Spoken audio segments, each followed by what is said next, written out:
Nais kong madama ang presensya mo. Umaawit ako, magtatapat sa'yo. Jesus, Diyos ka ng buhay ko. Lumalapit ako, magpupuri sa'yo. Nais kong madama ang presensya mo. Good morning, Manang Linda. Maawit ako, Good morning, Sonny Boy. magtatapat sa'yo. Jesus, Diyos ka ng buhay ko. Yes, good morning, Manang Los Biminda, Asuncion Gonzales. Awitin ang pag-ibig mo, sasamba sa Espiritu. Sambit nitong labi, matamis na ngalan mo. Jesus, Diyos ka ng buhay ko.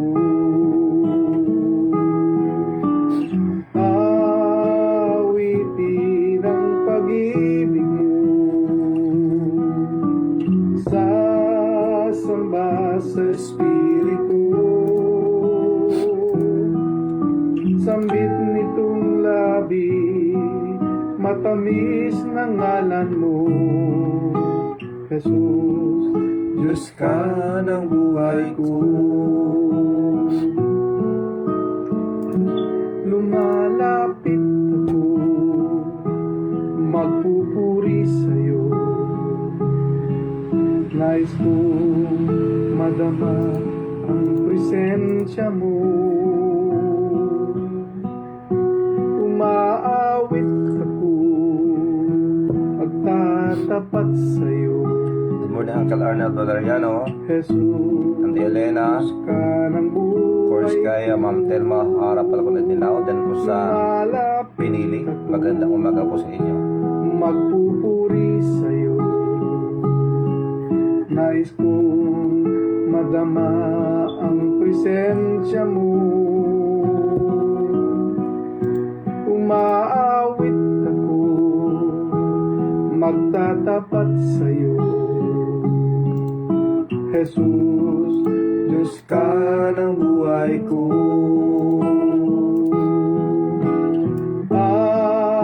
Awitin ang pag-ibig mo, sasamba sa Espiritu.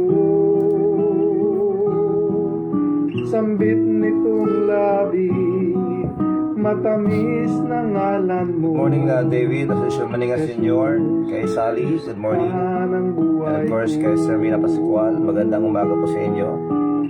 Kumusta po ang ating pong Sabado? Good morning. Alberto Cañete Jr., good morning. And of course, kay Judah and Brenda Rosales. Yan sa 488 Kamungaan.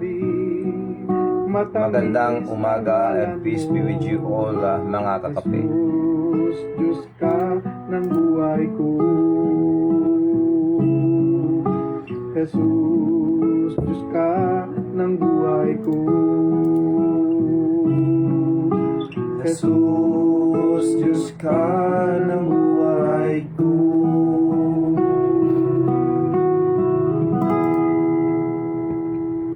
Yan pong awitin galing kay Brother Edgar Alonso, dyan po sa Sunderland, England. Maraming salamat, Brother Edgar, sa napakagandang awitin. Naririto ako. Salamat sa iyo, Panginoon. Salamat sa Panginoon for this day. Salamat sa buhay ko ngayon. Salamat siyempre sa buhay, sa kalakasan, sa kalusugan. Kung hindi sa'yo ay walang matatamo. Tama po yan. Ang mga pagsusumikap ko. Kaya sa bawat sandali sa iyo. Habang tayo po ay nakikinig o nanonood, mga kakape, Isipin natin yung kalaklaan, kabutihan ng Diyos. Let us thank God. Pasalamat sa Kanya, sa Kanyang buong ginagawa sa atin. Salamat sa iyo, Panginoon.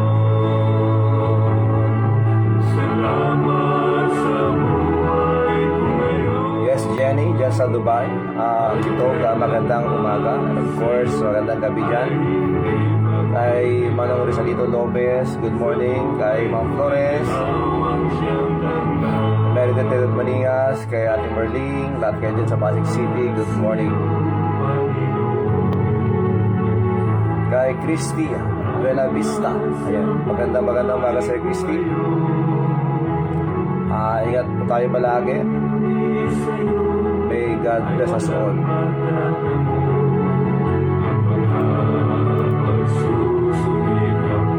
Salamat sa ulan, sa mga nakaranas po ng ulan kahapon. Siyempre, masaya po tayo dahil kahit papano, naibsan ang init ng panahon. Kaya siguro ngayong araw na to, lalabas ang mga lumilipad na anay, yung simusimot na tawag dito. Masarap po yun, mga kakape.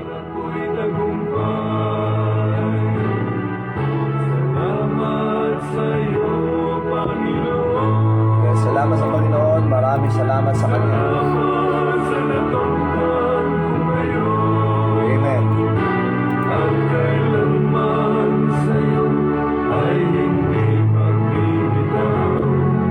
Sa buhay ko ikaw ang siyang tanglaw. Sa buhay ko ikaw ang siyang tanglaw.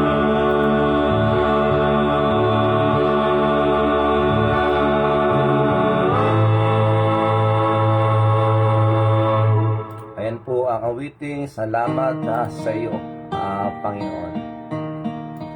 Well, ngayong umagang ito, mga kakape, tayo ay nagpapasalamat sa Panginoon for His love to us, for giving us another day. Happy Saturday morning po sa atin lahat, of course. Ngayon po ay May 22, 2021. At salamat sa Diyos sa Kanyang pong pagbigay sa atin ng pahinga ng gabi. And of course, magandang umaga po sa atin lahat. Good morning. Ito po ang ko, si Brother Rafi, si Kagawad pa lumalapit muli sa inyo para ating pag-usapan at pagpulay-pulayan ang salita ng Diyos at magkumustahan na rin ang mga kakape. And of course, magandang tanghali po dyan po sa Hawaii, magandang hapon at takip sili po dyan po sa Canada. Yan po sa Toronto, sa Ontario, kahit ano bang lugar dyan sa Canada, magandang oras po sa inyo. And of course, magandang gabi po dyan po sa England, dyan sa Kent, sa Sunderland, dyan po sa London. Isama na rin po natin ang Netherlands, Switzerland, Norway, at saka Spain. Magandang oras po sa inyo lahat. And of course, madaling araw po o hating gabi dyan po sa Taif, Saudi Arabia, KSA, UAE. Opo, dyan po sa Daman, Oman, sa Riyadh, dyan po sa Dubai, sa Kuwait, sa Qatar, at sa lahat po ng dako ng mundo kung saan inaabot po ng ating programang Morning Coffee Devotion nang dahil po sa inyong pag-share, dahil po sa inyong desire na makapakinig din po at ating pong share ang salita ng Diyos sa ating pong mga mahal sa buhay sa iba't ibang dako ng mundo. We don't know, mga kakape, how God works, because we are sharing the Word of God, and the Word of God is powerful and quick. Ayan po ang salita ng Diyos. And of course, magandang oras po dyan po sa San Francisco, California, at dyan sa Texas. Of course, dyan po sa lugar ni Mami Merita Baptista Corpus, at sa lahat po ng ating po mga kasama na nakikinig, even dyan po sa mga lugar na dito sa Pilipinas na kung saan nakakalayo na rin po at marami na rin po ang nakikinig at nanonood na iba't ibang parte po ng ating pong bansa. So, ngayon po ay ating pong pagkakataon para makalapit po o lumapit sa Panginoon. Napakaganda pong buksan ang umaga na tayo po ay nagpupuri at nag-aaral sa salita ng Diyos.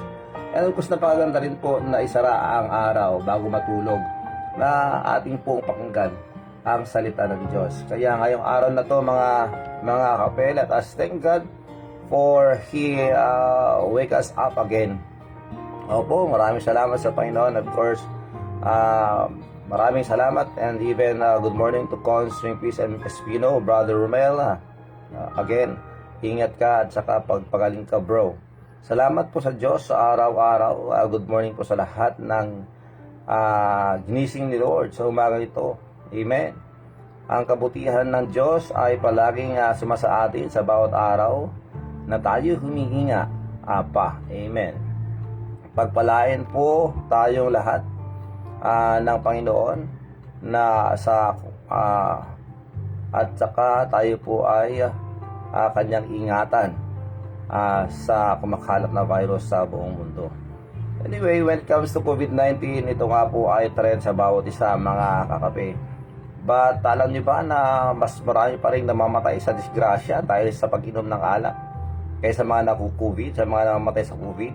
Kaya ito po ay isang paalala, mga kakape, that yes, we need to take care of ourselves, and of course we need to be responsible also sa ating pong sarili, and of course to show that we are responsible to our family and to our community, to the government. That's why protocol or guidelines are made for us to follow for the safety of everyone. Kaya napakahalaga po na tayo po ay sumunod. And of course, good morning po kay Ma'am Imelda Marcos Paguyo. Salamat po kay Ma'am Emerita Baptista Corpus. Ayan po. So, tayo po ay manalangin, mga kakape. Dakila namin Diyos, maraming salamat sa umagang ito. Maraming salamat po sa pagbigay sa amin ng buhay. Kami po ay lumalapit sa inyo na may pagpupuri. Nilalahati po namin sa inyo. Nilalahati po namin ang inyong pangalan. Panginoon, na kami po ay lumalapit at nagpapakumbaba. Nagmamakaawa, Panginoon, na kami po ay inyong patawarin sa lahat po ng aming pong mga nagawang pagkakasala. Sa lahat po ng aming pong pagkakasala, Panginoon. Sa lahat po ng aming pong mga naisip na hindi po tama, sa mga nasabi po naming masama, sa mga galaw namin, kaugalian, at mga gawain na hindi po kaaya-aya sa inyo. Lord, patawarin po niyo kami. Maraming salamat sa pagkakataong ito na kami makalapit sa inyo. At para ilapit at idulog sa inyo ang aming po mga hinaing sa buhay. Again, Lord, kami po ay nagmamakaawa na kami po ay inyong hasuutan ng kawabaan loob na sa ganon ang inyong pong biyaya ay malaya na magtrabaho sa aming pong buhay. Totoo po, Panginoon, na hindi po namin hawak ang aming pong buhay. And alam po namin na lahat po na nangyayari sa buhay ay inyo pong alam. Kaya kami po ay nagpapasalamat, for thou knowest as well more than we know ourselves. Opo, alam niyo po kung saan kami mahina. Alam niyo rin po, Panginoon, kung saan kami natutukso. At kami ay yumayakap sa tukso. Panginoon, kailangan po namin kayo. We need you, Lord. As we come in prayer, as to worship you, Lord, inilapit po namin ang bawat individual na kasama namin ngayon, na nakikinig at nanonood. Pagpalain mo po ang bawat isa sa amin, even our whole families. Kalakasan, ibigay mo po, kalusugan, protection, tulong, comfort to those who needs to be comforted. Sa mga nangailangan po ng pasensya, Lord, please give them patience as they are waiting for the right time, for the appropriate time for everything. Because alam po namin, Panginoon, everything is orchestrated by you. Kaya help us, Lord, to trust you, that you are our sovereign God, and everything that you do is for our own good and for your glory. Kaya please, Lord, help us to understand that. Yes, Lord, there are so many things that we are facing. There's many responsibilities, problems to solve, problems to face. But we thank you, Lord, for teaching us, for telling us from your word, casting all your care upon you, casting all our cares to you, because you do really care for us. Maraming salamat po for that. And you told us also that lahat po ng mga pagsubok sa buhay namin ay wala na pong naiba, wala na pong bago. Because everything was experienced by many. All things are common. So, dito niyo sinasabi sa akin, Panginoon, na hindi rin niyo kami bibigyan ng pagsubok na hindi po namin kakayanin. Lord, totoo po yan. That's why we need you. And we can face them and claim the victory when we trust in you, when we depend upon your power to do those things, to solve these problems, not our own. Because our thoughts are limited, the way we think, the way we plan, the way we do things, we are limited. And Lord, yan ang dahilan kung bakit kailangan naming magpasakop sa inyo. Nilapit po namin sa inyo, Panginoon, ang aming po mga kapatid, mga kaibigan, na nangailangan po, Panginoon, ng complete recovery at saka healing po mula po sa kanilang sakit. Katulad po, Panginoon, ni Sir Nemesio Alipio Jr., kay Ma'am Evangeline Bendia, kay Ma'am Trinidad Atsuara, Trinidad Cabigon, kay Janelle Sharp, of course, kay Natalie Cheng. Please, Lord, please provide their needs, as well as yung mga travels nila papunta sa mga clinics, hospitals, that you may please protect them. And Lord, please provide their needs also financially for their medications, at sa mga nag-chemotherapy, sa mga nagte-therapy, Panginoon, I do pray, Lord, that you may please give wisdom to their physicians. For we come to you because we acknowledge you as the greatest physician ever, Lord, because only, Panginoon, sa inyo po magsasalita, sapat na. Kaya Panginoon, please, do a miracle. Please perform miracle for them. Opo, and we pray for Ma'am Alcaraz dito po sa Bengkag, and of course, kay Auntie Marilyn Raca Alonso, kay Manang Irene Laborte, Edilberto Cañete Jr., Atenma Harap Dilao, Grami Krame, the brother of Sir Raja Sanwari, Benz Alpa Paracarla, Milyong Asuncion, Panang LD Alonso, Chiki Alonso. Yes, we pray for the Lizardo family, Ma'am Alicia Domingo, Gay Arlene Ventura, Malinda Liu Wang, dyan po sa Taiwan, Marley Reynon, Salvador Lizardo, Clay Ezekiel, kay King James, and even Lord, we pray, Lord, for the children of Arian, dyan po sa America, and even Lord, the children, or yes, the children of Sister Con's sister, and we pray, Lord, that you may please help them to recover, and Lord, na maging maayos po ang kanilang pong mga mata, and even sa kanilang pong paglakad, Lord, that you may please give patience also to them who are there, taking care of them, Panginoon. Maawa po kayo, and please provide also their needs, Panginoon. Please comfort them, for we know that everything that you do in our lives is for our good, and of course, Lord, there is something that you want to build, or to want to let us learn. Yes, sa mga bagay-bagay na alam po namin na kayo po ay gustong kami po ay turuan at meron kang gustong sabihin sa amin. So, Panginoon, sa oras na to, kami po ay lubos na nagpapasalamat sa inyo for this life that you have given us. And now, Lord, inilapit din po namin sa inyo, even Manang Rene Laborte and Manang Elizabeth Cirilo sa kanilang po complete recovery.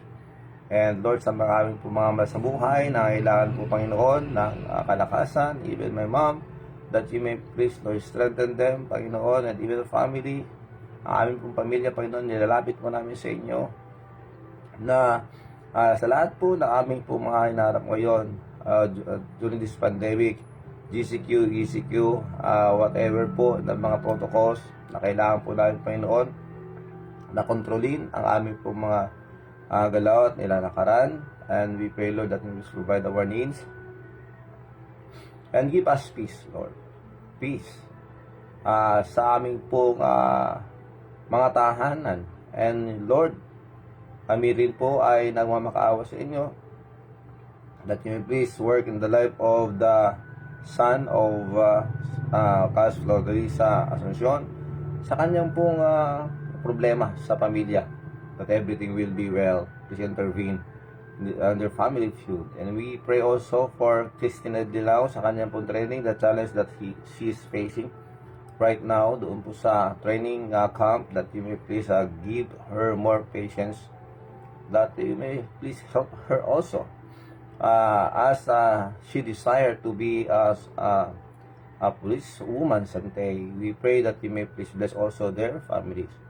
Lord, we pray even the family of brother or Cas Eugene Asuncion dyan po sa Toronto, Canada, that you may please bless them with good health. At yan din po, Panginoon, bantayan po sila at gabayan at ilayo po sila, Panginoon, sa naman pong sakuna at sa even protect us, O Lord, na hindi po kami ma-infect ng virus o ng COVID-19. Maraming salamat, Panginoon, sa inyo pong ginagawa sa aming pong buhay.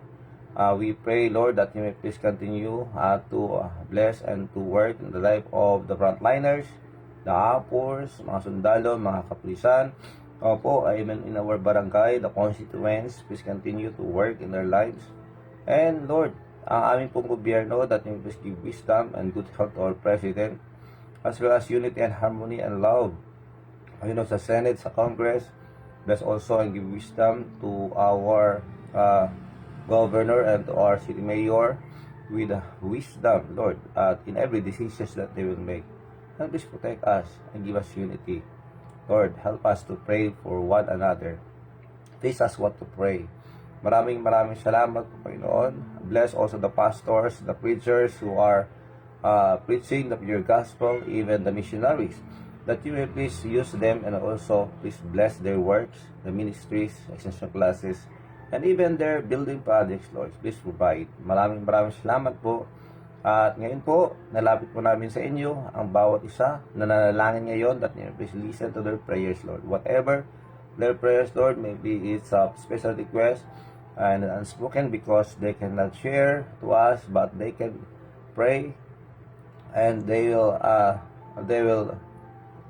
talk to you about their requests. And Lord, we pray that you may please give us calmness, and Lord, give us patience also to wait. And of course, Lord, kami po ay nagpapasalamat sa inyo pong ginagawa sa aming buhay. Please continue to work in the life of Manong Rafael Ragasa po.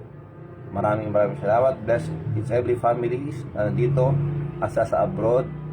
Please protect them, strengthen them, encourage them, comfort them. And of course, Lord, sa lahat po ng mga isolate, sa lahat po ng mga quarantine, we pray that you may give them patience na maging maayos, and please send your messengers at that place, Lord, where they are for them to hear the pure gospel, Panginoon, of salvation.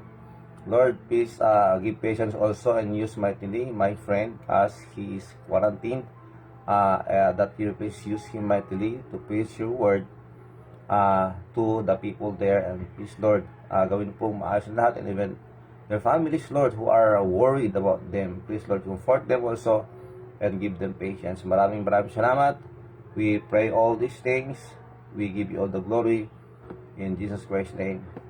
Amen and amen. Magandang umaga po sa ating lahat mga kakape. Anumang pong oras kayo abutin ang ating programa.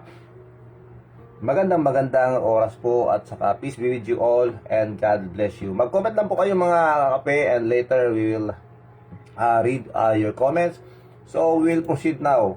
Before we will proceed, let us listen to this song first as a challenging word, a challenging song for all of us mga kakape.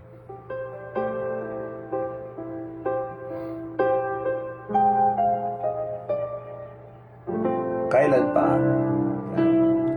Please ponder upon the lyrics of this song.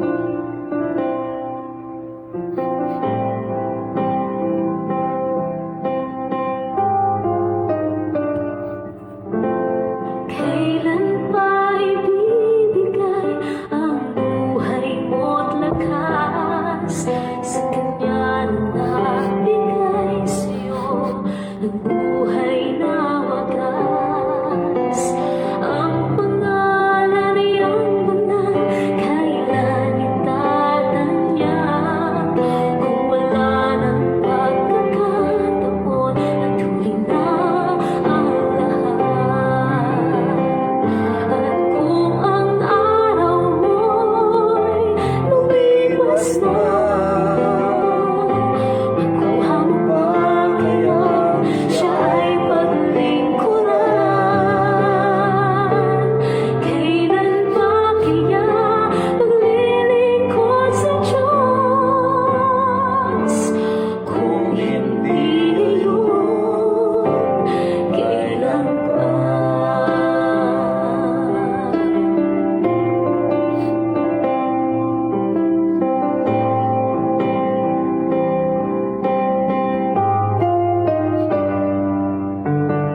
Kailan pa ibibigay ang buhay mo't lakas sa kanya na nagbigay sa'yo ng buhay na wagas? Ang pangalan niyang banal, kailan itatanyag? Kung wala ng pagkakataon at huli na ang lahat. At kung ang araw mo'y lumipas na, makuha mo ba kaya siya ay paglingkuran?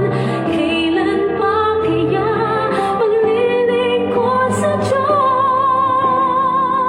Kung hindi ngayon, kailan pa?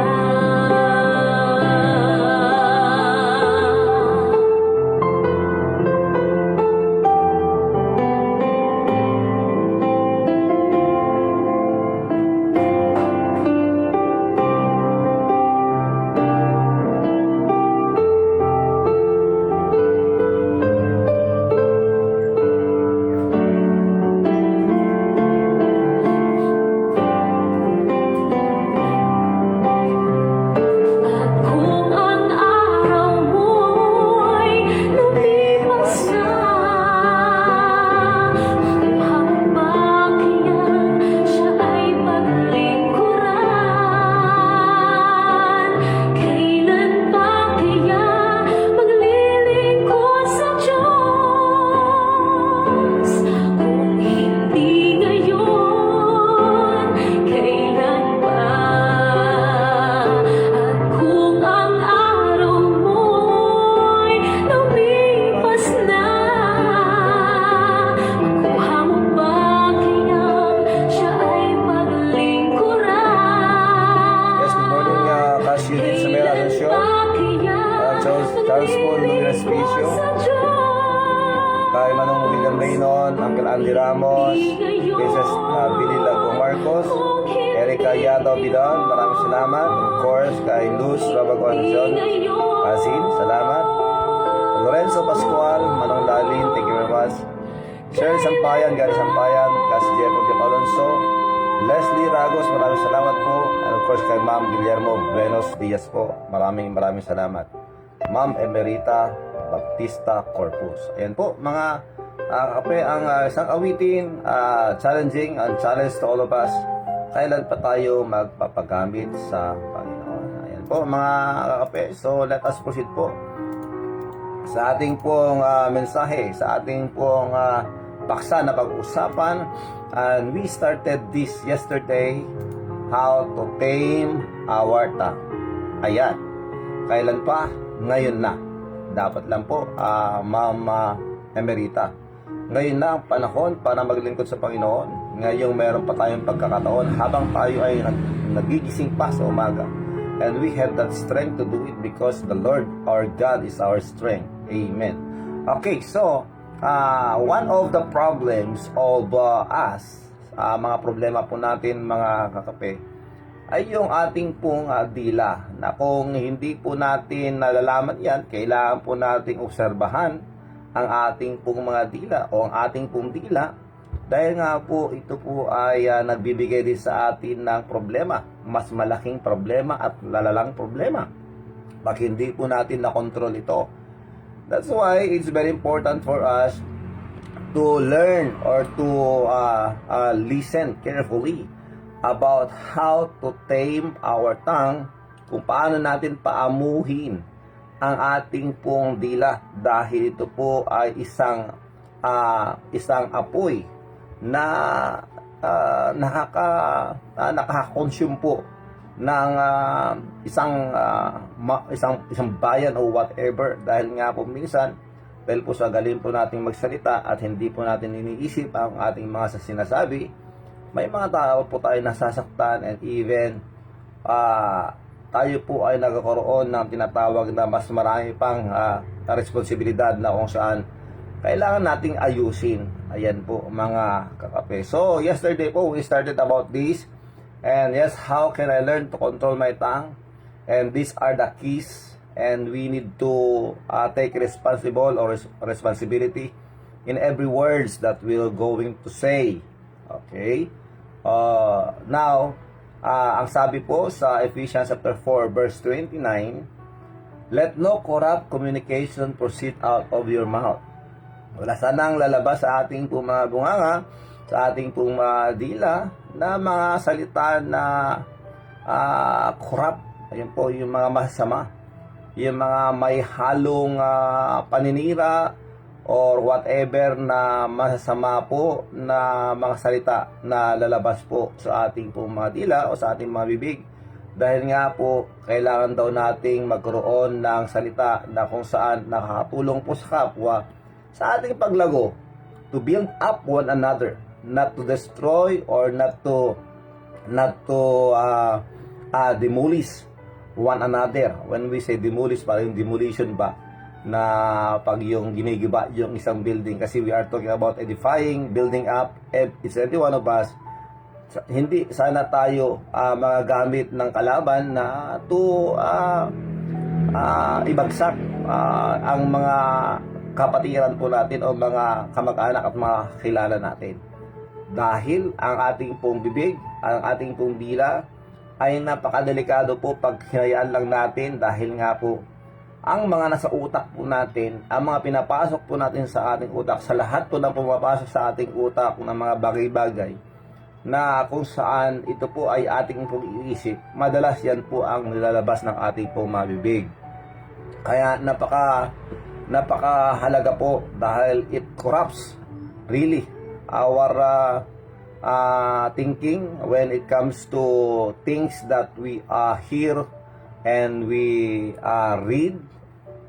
Depende po kung ano po yung mga pinapasok natin sa ating pong mga isipan. At yan po, at kung meron tayong galit, doon po lumalabas din sa ating pong mga bibigyan. Marami po tayong mga sinasabi, kaya mag-ingat po tayo mga kakape. That's why it says here, let no corrupt communication proceed out of your mouth. Wala sanang lalabas na mga bagay-bagay na masama sa ating pong mga bibig.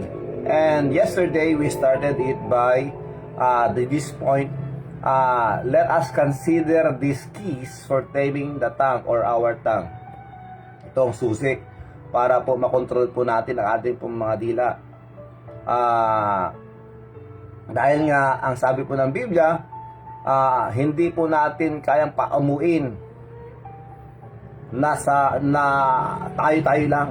Ibig sabihin nun, kahit na gaano po tayo kagaling magtimpi, kung sinasarili po natin yan, nako, mag-explode po yan, sasabog po yan. That's why we need to rely on God's strength to help us. We need God to control our tongue. Ayan po, we need God. Bakit? Dahil with human efforts alone, no one can tame his tongue. Hindi po natin kaya mag-isa. The tongue can no man tame, sabi nga rito ng James chapter 3 verse 8, napag-usapan natin yan kahapon. The tongue can no man tame. Okay? It is an unruly evil, full of deadly poison. Yeah, pero beriin mo yung dila, full of deadly poison. Grabe, nakakamatay na lason. Kasi alam naman natin yan marami pong mga namumroblema, maraming mga nawawalan ng pag-asa, nasisira ang kanilang buhay dahil po iniisip nila yung mga bagay-bagay na kanilang narinig mula sa ibang tao na parang yung pambubuli, wala kang kwentang tao, mas maganda mamatay ka na lang. Ganun mga bagay-bagay na gano'n, pag narinig yung mga gano'n, may mga taong nasisiraan po ng bait dahil po sa kaisip, ganun ba ako, ganun na lang ba ako, nag-e-echo na sa kanilang mga tenga hanggang sa makaisip sila ng paraan kung paano nila sila maka-escape doon sa kanilang pong naririnig na masasama laban po sa kanila, and they will go to a conclusion na kailangang sirain na nila ang kanilang buhay, magbibigti, inom na ng lason dahil po sa mga pananalita na hindi po natin nababantayan. At minsan dahil po sa ating galit, biglang lumalabas yan, and we curse other people, and we even judge them, and we even say sometimes na mas maganda mamatay ka na lang sana, di ba? Ang sakit nun, ang hirap nun mga kakape. So ito, kailangan po natin ang strength galing sa Panginoon, because we cannot do this alone. Opo, only by the grace of God in our life can make this possible na makokontrol po natin ang ating pong pananalita. Dahil in Psalms 22:19, ito pong sinasabi. Psalms 22:19, "But be not thou far from me, O Lord, my strength. Haste thee to help me." O, di ba? Sabi dito ng psalmist sa 22:19, huwag kang lumayo sa akin, Panginoon, ang aking lakas. Panginoon, huwag kang lumayo sa akin. Ikaw ang aking lakas. Magmadali ka at tulungan mo ako. Ang ganda pong ipanalangin yan sa Diyos. Lord, meron akong problema sa aking pananalita.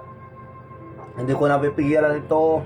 Hindi ko maintindihan ang sarili ko kung bakit gusto kong makapanira ng tao, kung bakit gusto kong pinag-uusapan ang buhay ng ibang tao, at pinag-uusapan ito kasama ng mga kasama ko, mga barkada ko, sa mga mahilig sa cheese and spread. O, di ba? Parang ganun. So, we need really the help of God. Dahil ang sabi ito, huwag kang lumayo sa akin, Panginoon, ikaw ang aking kalakasan. Magmadali ka, Panginoon, para tulungan mo ako. Philippians 4:13, alam po natin lahat yan. Napakasikat na versikulo dahil po sa isang sikat na basketballista. Ito po, I can do all things through Christ, which strengtheneth me. So since God is the one who strengthened us, and we understand that sa Kanya po nanggaling ang ating lakas para po harapin ang mga ganitong mga sitwasyon sa buhay, and we cannot do it alone, and we thank God. I can do all things through Christ. So, with the help of God, nakokontrol na po natin ang ating puntila.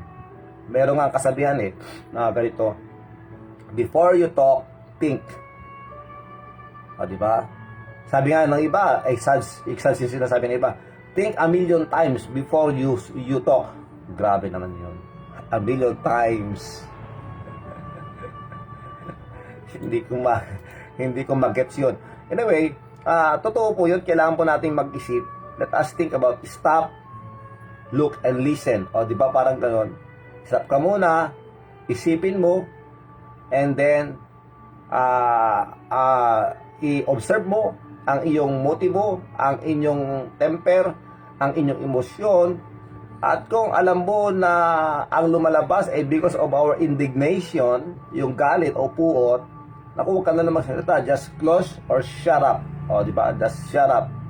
Just close your mouth. Para hindi lalala ang problema. So we need God. And number 2, in order for us to tame our tongue, we need to dedicate our heart and tongue to the Lord each day. Every time you wake up in the morning, sabi niyo, Lord, ginising mo na naman ako, Panginoon, salamat. At meron naman pagkakataon para maglingkod sa inyo. Di ba? Para gano'n. Tapos sabi natin, Lord, alam niyo po ang aking problema, na kahit hindi ako madaldal, pag minsan magsasalita ako, minsan nakakapanakit sa kapwa. Lord, I dedicate to you my heart and my tongue, that you may please control my heart, teach my heart, and control my tongue the whole day. Na sana ang aking pagsasalita will be seasoned with salt. Dapat may kaasin-asin yung ating pananalita. Minsan, alam nyo, ngayong panahon ito, I tell you this, hindi na lang po dyan po sa Amerika, hindi lang po sa West, yung walang ate, walang kuya. Dito, nako, sa Pilipinas, we are influenced by the West. Kahit ang mga taga-East, ganito na ang nangyayari. Wala na yung ate, kuya. Nawawala na rin yun, mga kakape. Wala nang kaasin-asin ang mga kabataan. Hindi naman lahat.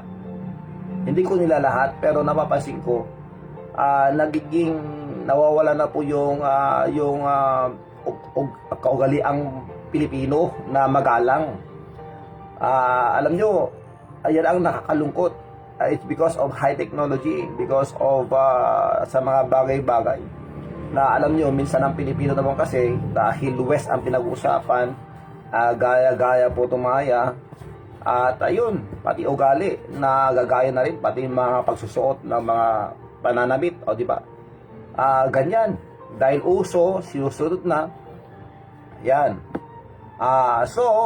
Bakit ko sinasabi ito sa inyo mga kakape? It is because it is very important for us to dedicate our heart and our tongue every day, each day.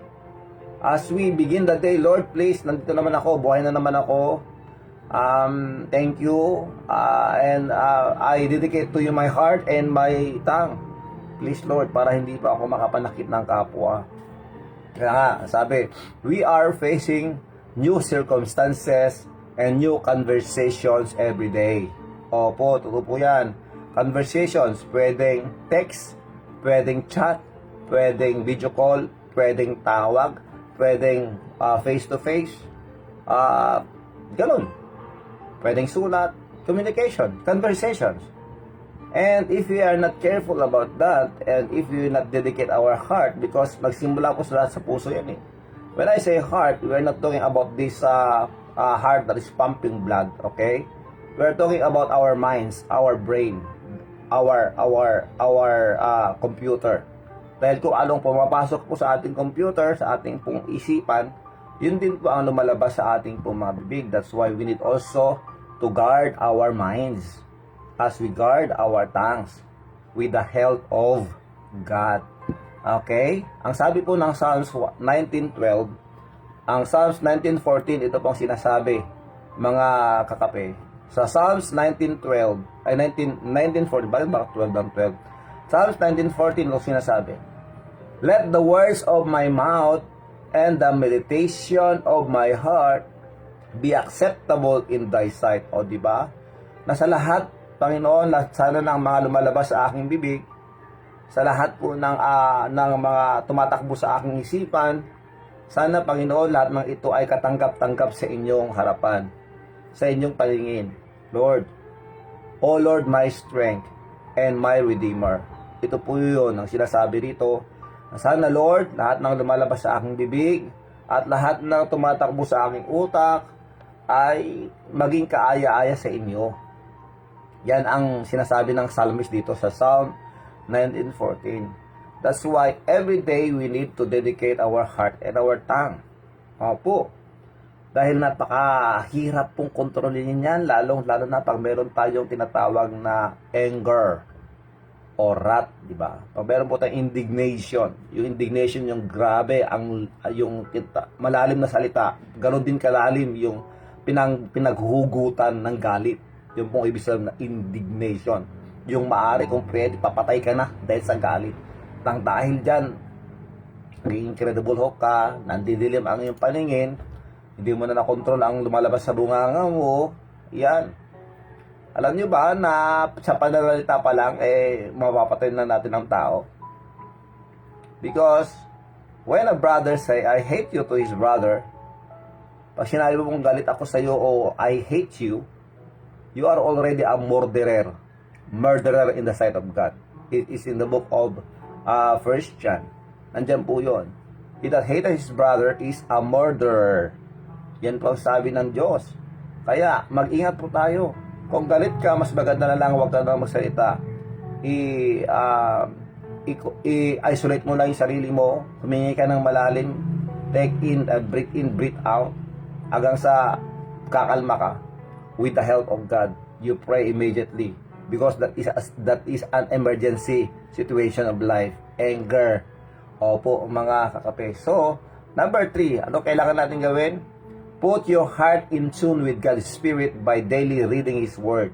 Nabanggit kanina, Ma'am Emerita, read your Bible every day and pray. O, diba?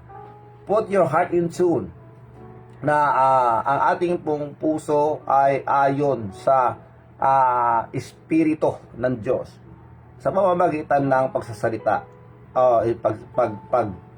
pagbabasa, pag-aaral ng salita ng Diyos. In Ephesians chapter 4 verse 23, and be renewed in the spirit of your mind. Gaya ng nabanggit ko kanina, yung ating pong ipinapasok sa ating pong isipan, yun po yung madalas na nasasabi rin po natin. Kaya kung ang nasa isip mo ay puro inggit din lalabas sa bunganga natin. Lalabas ng ating dila. Kung ang pumapasok sa ating isip, pinapasok natin si isip ay puro kalaswaan din yung lumalabas sa ating pong bibig. That's why we need to be renewed in the spirit of our minds. Paano ito? Ang sabi ng Biblia sa 2 Timothy chapter 3 verse 16 to 17, this is about the scripture. Okay? 2 Timothy chapter 3 verse 16 na sinasabi rito, all scripture is given by inspiration of God and is profitable for doctrine. Scripture, ang kasulatan, ang banal na kasulatan, ang banal na Biblia. Okay?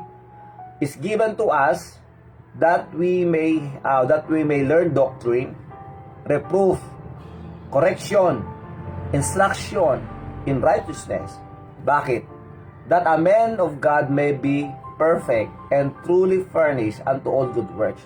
Nang dahil po sa salita ng Diyos na pinapasok natin sa ating isipan, alam niyo mga kakape, diyan po nagbabago o binabago ng Diyos ang tao sa pamamagitan ng kanyang salita na ating po napapakinggan at ating nadirinig o ating nababasa at napapag-aralan at ina-apply sa buhay.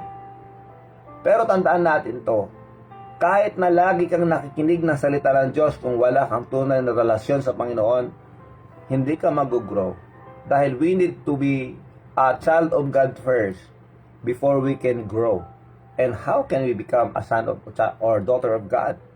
Kailangan natin manampalataya sa Panginoon Jesucristo. Ito yung first and foremost. We need to be sure that we have right relationship with God before anything else. Dahil dito po tayo magsisimula Dahil when the time that we accepted the Lord Jesus Christ as our Lord and personal Savior, then the Holy Spirit will come to us. We will be sealed by the Holy Spirit of promise according to Ephesians 1:13. At ang mangyayari, diyan po magsisimula na magtatrabaho ang banal na Espiritu sa ating pong buhay at tayo po ay tuturuan niya sa ating pong pananalita, sa ating pong pag-grow, paglago sa ating pong buhay espiritual. Kaya napakahalaga po na kailangan po natin siguraduhin na tayo tumanggap na sa Panginoon Jesucristo. Bakit? Ang sabi ng Diyos, mga kakape, we are sinners. Paulit-ulit kong sinasabi ito. Oo, paulit-ulit kong sinasabi ito. Bakit? Ito ang pinaka-importante sa lahat eh. Ito yung pinakamahalaga, yung relasyon natin sa Panginoon. Kaya ngayong umaga ito, pag hindi mo pa sigurado na pag ikaw mamatay, pupunta ka sa langit, kailangan mo si Jesus sa buhay mo.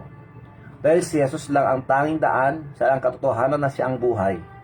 At sa lahat ng sumasampalataya sa Kanya according to the Bible, sa lahat ng mga tao na makasalanan at papunta sa impyerno, ang ating pag-asa ay walang iba kundi ang Diyos na namatay para sa atin, na walang iba kundi sa katauhan ni Jesucristo. Dahil po siya ay namatay, dumalak ang kanyang dugo na siyang pinambayad niya sa ating mga kasalanan. At siya po ay nilibing at pagkatapos ng 3 araw, siya po ay nabuhay na muli para sa iyo at para sa akin para mabigyan tayo ng pag-asa ng buhay na walang hanggan. At ang buhay na walang hanggan ay makakamtan na natin ngayon.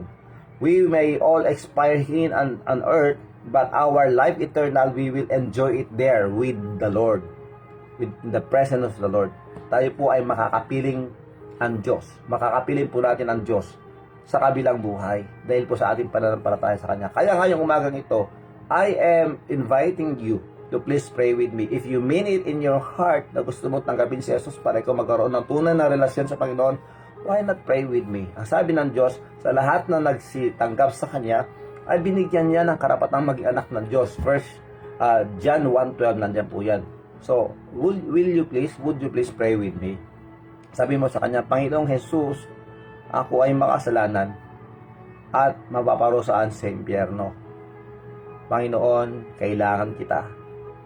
Tinatanggap kita sa aking buhay. Kinikilala kita bilang aking Panginoon at tagapagligtas. Manunubos ng buhay ko. Maraming salamat, Panginoon, sa pagligtas mo sa akin at pagpapatawad mo na rin. Maraming salamat. Ito po ang aking dalangin sa pangalan ng Jesus. Amen.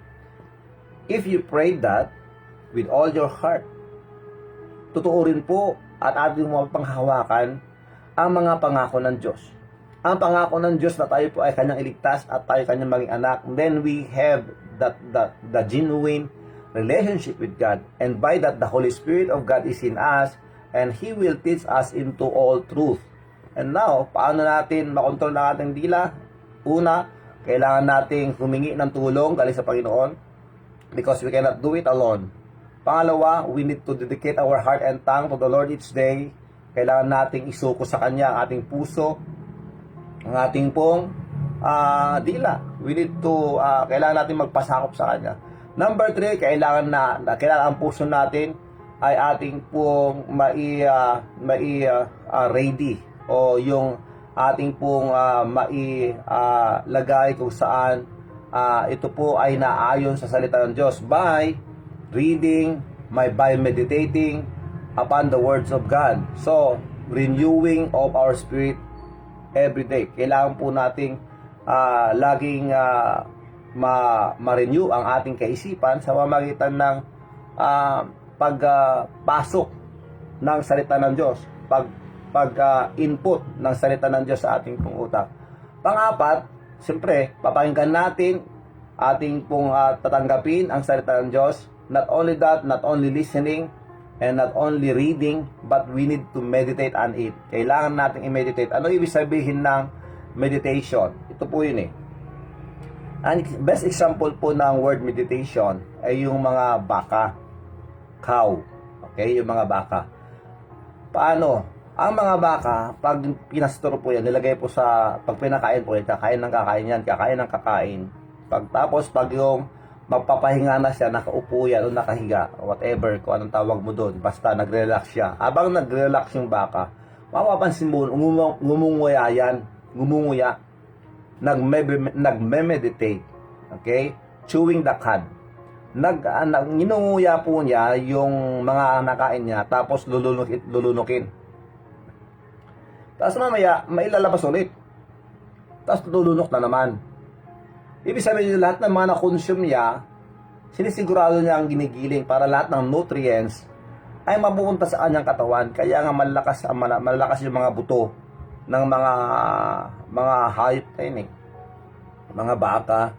It's because they are meditating. So, when it comes to meditation of the Word of God, yung mga pinapakinggan po natin at naririnig o mga nababasa po natin na salita ng Diyos, kailangan po natin ulit-ulitin. In the first the best thing that we can do in order for us to meditate on the Word of God is to memorize it. If you cannot memorize, just read it and read it and read it. Basahin mo lang ng babasahin, kahit isang versikulo lang po yan, na paulit-ulit kong pinabasa, it will make a difference sa atin. That's why we need to meditate on the Word of God, because the more we talk about the Word of God, the more na yun din po ang lalabas sa ating po mga bunganga. Yun po ang tatakbo sa ating po mga isipan. At isipin natin, ganito pala ang Diyos, ang ganda-ganda ng kanyang mga pangako. And while meditating on it, doon po natin lalong magagamit. Kasi nga po, ang diablo po, napaka-puso po niyan. Bakit? Every time that we listen or hear the Word of God, nandyan po siya kaagad. Gusto niyang i-snatch yan, because He will come and steal those things that we have heard, the truth about the Word of God. That's why we need to be wiser than Him. Kailangan natin i-meditate yung salita ng Diyos. Dahil pag pinapaikot po natin yan sa ating pong utak, sa ating pong isipan, sa ating pong puso, yun po, lalo nating makukonsume ang nutrients ng salita ng Diyos na mapapalakas po sa atin, at we can even control our tongue, and the words that will come out of our tongue, with the help of God of course, ang kanyang pong salita, yung kanyang pong ginagawa sa ating pong buhay. Kaya nga sabi ng Diyos dito sa Romans chapter 12 verse 2, and be not conformed to this world. Huwag mong gayahin ang mga ginagawa ng sanlibutan, but be transformed by the renewing of your mind. Mababago sana tayo, magkaroon tayo ng pagbabagong buhay sa pamamagitan ng pagre-renew, pagpababago sa ating pong isipan sa pamamagitan ng salita ng Diyos. Nang sa ganon, we may prove what is that good and acceptable and perfect will of God. Romans 12:2. Thy word have I hidden my heart, that I might not sin against thee. Ang sabi ng Biblia sa Psalms, yung sinulat po ng Psalmist 119 verse 11, ang iyong salita ay itinago ko, at ito ay aking in-apply sa aking buhay, nang sa ganon hindi ako magkasala sa iyo. Dahil many things in our deeds, sa mga ginagawa po natin, kadalasan tayo po nagkakasala dahil po sa ating dila. Dahil napakadali po natin magsinungaling. Oo. Pag simpleng bagay lang yan, anong ginagawa mo? Tapos, ang bilis natin mag-deny, ang bilis natin magsabing, hindi. Oo, minsan ganun-ganon. Kaya kailangan po natin talaga na i-meditate ang salita ng Diyos, nang sa ganun ang lalabas sa ating pong bibig, at lalong magtatrabaho ang salita ng Diyos sa ating pong buhay, and we can have that strength, and of course, to evaluate or to observe yung ating pong galaw, yung ating pong pag-iisip, at yung lalabas po sa ating bunganga, mga kapatid, ay maging awitin, di ba? Isang awit sa pandinig ng mga nakikinig, di ba? Parang ganon, thy word have I hid in my heart, that I might not sin against thee. Para hindi ako magkasala sa iyo, Panginoon, ginagawa ko, sinusunod ko ang iyong mga salita na sinabi. Okay, number 5. Dito po tayo magtatapos, mga kakape. Number 5, assume responsibility to every word you speak. Dahil we will be accountable in every words that we will going to speak. Tandaan natin yan. Sa lahat ng mga sinasabi natin, sasagutin natin yan. Ano kaya? Kasi ganito minsan wala akong sinabing ka dyan. Sabi naman ng kasama mo, narinig ko mismo sinabi mo. Huwag ka nang magkaila pa dahil narinig namin. Wala akong sinabing ganyan. Sasabihin na lang ng nagsabi sa'yo, sabi na, sana na-record para marinig mo, para aamin ka. Kasi minsan, sa galing po natin magsasalita, hindi po natin naiiwasan na meron na tayong mga nasasabi and we are not aware of it. Dahil nga, nanggagaling po ito sa ating pong mga hinuhugot sa ating pong puso. Okay, mga hugot yan na galing po sa ating puso, na kung meron kang galit, lalabas yan. Kung meron kang selos, lalabas yan. Kung meron kang inggit, lalabas yan. Kaya napakahalaga na we need to take a responsibility. We need to assume responsibility for every word we speak. God desires that you speak the truth according to Ephesians chapter 4 verse 25. Ang sinabi ng Ephesians chapter 4 verse 25, wherefore putting away lying, speak every man to his neighbor truth, for we are members one of another. Dapat magtutulungan po tayo. And one thing more, yung sabi ng Psalms 15:2, he that walketh uprightly and worketh righteousness, and speaketh the truth in his heart. In Matthew chapter 5 verse 37, last verse. Matthew chapter 5 verse 37. But let your communication be yea, yea. Okay? Kung hindi, hindi. Kung oo, oo. Huwag mo nang dagdagan. Baka meron pang madadagdag na hindi po tama. At ito po ay maging problema. Yan po dahil lahat po ng ating salita nalalabas sa ating pong mga bibig, we will be accountable to God for all of it and to other people. Kaya yun po, hanggang 5 lang po ang natapos natin ngayon. Let us remember that we need to assume responsibility to every word that we speak. Kailangan po natin maging responsible sa ating pong mga nilalabas sa ating bibig. Nang sa ganon, bilang mga anak ng Diyos, mas mapayapa po ang ating bubuhay. At maganda po ang ating pong communication, conversations, yung ating pong pakipagsalamuha ay mas magiging edifying sa lahat ng ating pong mga kasama. To build them up, not to bring them down. Salamat sa Panginoon. Ayan na po ang lesson natin ngayong araw na to. And we will continue this lesson tomorrow again. At salamat sa Panginoon for giving us this time to talk about His Word. Amen? Salamat Panginoon. Salamat Panginoon sa inyong salita that reminds us how to control or how to tame our tongue. Maraming salamat po Panginoon for everything that you are doing. Lord, paunti-unti, pero marami po kami natutunan. And for sure, Lord, na dahil po meron kaming tunay na relasyon sa inyo, because of our faith, tinanggap ka po namin bilang aming Panginoon tagapagligtas. We thank you Lord for that. And the Holy Spirit is there always, ready to teach us in all truth. Maraming salamat po. Bless all the viewers, bless all the listeners, Lord. Whatever the problems right now, please Lord help them. Lord, please comfort them. And please Lord protect us from this virus and from all kinds of evil. Kami po ay inyong tulungan at gabayan. Please bless our families here and abroad. Please provide our needs every day. Maraming salamat po. Strengthen us. Give us the strength that we need in order for us to control our tongue. We need you, Lord. Maraming salamat po. We thank you. We ask all these things and please bless all the birthday celebrants and for those who will celebrate their anniversaries this month. Maraming salamat po. Itong dalangin sa pangalan ng Jesus. Amen and amen. Amen and amen. Maraming salamat mga kakape. This is now the birthday song for the birthday celebrant.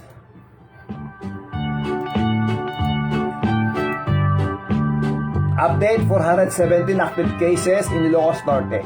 If you want to know more about this update in Ilocos Norte about COVID-19, please visit Provincial Government of Ilocos Norte page on Facebook. Dahil kahapon po ay meron pong 55 new cases. Yun. So happy birthday. Happy birthday kay Romela Hulsion. Yan po sa Bulacan. Happy birthday sa'yo. And to all the birthday celebrants ngayong May. And of course today, May 22, 2021. Happy birthday sa inyo lahat. God bless you with good health and peace. Okay? Happy birthday kay Sir Kenji Wong, kay Aida Aguinaldo, kay Vince Coronado, kay Annabel Tarampi Diaz Rakuya. Annabel Rakuya Tarampi. Okay? Arnel Eder Bansipra, brother Arnel Eder Bansipra, happy birthday sa'yo. Kay Jenalyn Arios, kay Virgilio Oreta, kay J.R. Gumban, Ariel D.C. Maningas, kay Valerie Domingo, kay Kapitan Elmar Siason, kay Dayan Lorraine Javier Ocampo, kay Maynel Gahete, Marites Morales Camilaw, kay Ernesto Alonso Manong Erding, happy birthday, kay Raylene Miguel, kay Myrin Malvar, Sister Myrin Malvar dyan sa Bulangon, kay Shatse Yam, happy birthday sa inyo. And to those who will celebrate their birthdays this May, happy birthday sa inyo. Lahat na mag-anniversary ng May, happy anniversary sa inyong lahat. Amen. Happy birthday sa inyong lahat mga birthday celebrants ngayong araw na to, and of course the whole month of May, and those who will celebrate the anniversaries ngayong Mayo. Maraming salamat. Okay, thank you very much sa inyo lahat, and of course kay Brother John Veriasanya, Lay Reyes, Leslie Ragos, maraming salamat. And to those who are sharing, maraming salamat. Thank you Wilmer, isang deaf, nandyan po sa Hawaii, maraming salamat. And yes, Carlet Cardona, maraming salamat po, Carlet Cardona. Kay John Bernard Dizon, salamat. Manang Louis Respicio, Manong Louis Charles Respicio, Mark Adrian Dunlao, maraming salamat. Jesril Pagaduan, Marcelino Pablo Gutierrez, maraming salamat. Ang host po ng Christ Lancer dyan po sa Hawaii, every Monday po 4 to 6, mga Hawaiianos, please listen to KKSE 940 km, and Brother Marcelino Pablo Gutierrez, the host, and of course ang inyo pong lingkod nandyan din po. Maraming salamat for listening. Manang Margie Aglipay, and of course sa lahat mo ng mga Hawaiianos, God bless you. Manang Mirna Munoz, thank you very much. Manong Edwin Nagkawili, Limuel Alonso, Manong Edgar Alonso, Lovejoy Alonso, lahat kayo dyan, maraming salamat. Susan Pascual, Alma Ruth, Mary Joy Sabulog Menoro, maraming salamat. And of course kay Nery Leano Malaki, lahat ng mga kapatiran natin sa Jaton, Salpad, at sa GHBC, sa LCBC, Epidig, maraming salamat. Pastor Marlon Salvador, Pastor Raul Borja, Pastor Sagid, maraming salamat. Kay Mark Hill Calano, of course kay Nana Ilay, kay Sister Lita, maraming salamat. Manong Marisa Marcelo Acob, Angel Ruiz, maraming salamat. Of course kay Marjan, kay Dixon, kay Manong Mario, maraming salamat. Cass Eugene Somera Asuncion, lahat-lahat kayo dyan, maraming salamat. God bless you all mga kakape. Okay, so kita-kita ulit tayo bukas mga kakape. And of course please follow also Brother John Yesanya. Meron po siyang live streaming every night 8 to 9 p.m. po dito sa Pilipinas. Okay, ito po ang lingkod, si Brother Rafi, si Carol Taeng, na kayo po ay nakikinig sa ating pong programang Morning Coffee Devotion. Maraming salamat. At lagi pakatatandaan lahat ng sitwasyon ng ating pong buhay, mawa positibo o negatibo, tandaan po natin, lagi nating unahin ng Diyos. God first. Amen? Stay safe, do good to others, follow the guidelines, support the LGUs, respect the frontliners, share your blessings, pray for our family, our community, our country, and let's pray for the world. God bless us all. Mabuhay. Aloha. Mahalo. And I love you all.